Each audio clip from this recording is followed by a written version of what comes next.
Iniuutusan ng Department of Transportation o DOTR ang taas pasaheng pinitisyon ng Light Rail Manila Corporation, LRMC, para sa Light Rail Transportation Dash 1 o LRT-1.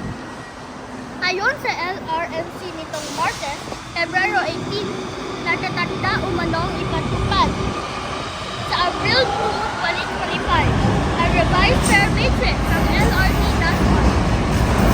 Alinsunod sa bagong revision fare matrix, 20 pesos na ang minimum fare na dati ay 15 pesos lang. Samantala, ang dating 50 pesos na maximum fare ay aabot na sa 55 pesos. Mababa ito ng 5 pesos kumpara sa proposed fare scheme ng LRMC.